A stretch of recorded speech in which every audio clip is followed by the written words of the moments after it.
Wearing a mask is not a political statement. It's a scientific imperative. It's a point of patriotic pride so we can pull our country out of this god-awful spiral we're in. And it's a testament to the values we were taught by our families and by our faiths. Love thy neighbor as thyself. Now, every vote must be counted. No one's going to take our democracy away from us. Not now, not ever. America's come too far. America's fought too many battles. America's endured too much to ever let that happen. We, the people, will not be silenced. We, the people, will not be bullied. We, the people, will not surrender. My friends, I'm confident we'll emerge victorious.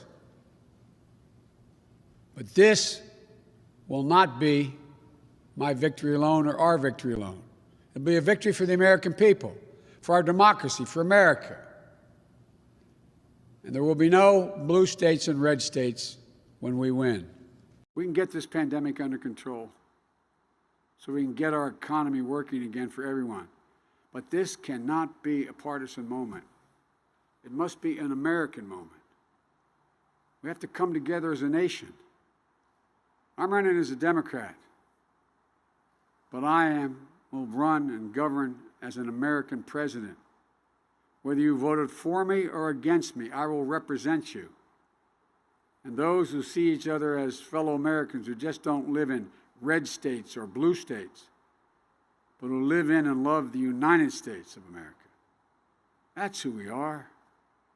And there's never been a single solitary thing America's been unable to do. Think of this, not once.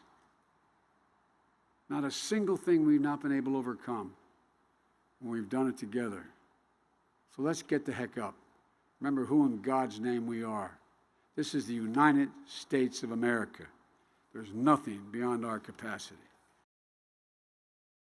We can beat this virus. We're not too divided to achieve big things. We're America. We can do this. We've never failed when we work together. Imagine a true nationally coordinated plan where we spare no expense so our schools have the resources they need to reopen with full health and safety protocols in place. Imagine every small business getting a restart package that helps cover the cost of installing plexiglass, providing PPE, and more to minimize the risk of exposure for customers and workers. Imagine our older Americans and people with disabilities having the peace of mind that comes with trusting that the public health system is working for them. Imagine, instead of staying locked up in their rooms, they're able to hug their grandchildren or those who they love and haven't been able to see. Imagine if you're a member of a community that has been hit particularly hard, Black, Latino, Asian Americans, or Native Americans.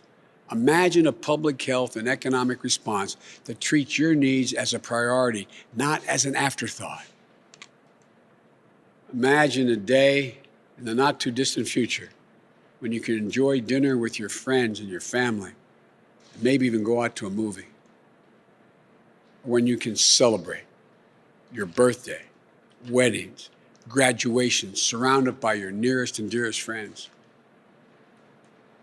That's the Biden-Harris agenda to beat COVID-19. This is Joe Biden. Black Lives Matter, period. I'm not afraid to say it. Inequities have to be met head on. African Americans need a fair shake when it comes to economic opportunity, healthcare, criminal justice, education, and housing. That's why if I'm elected, we'll get COVID under control by listening to the science. We'll raise the minimum wage to a living wage of $15 an hour.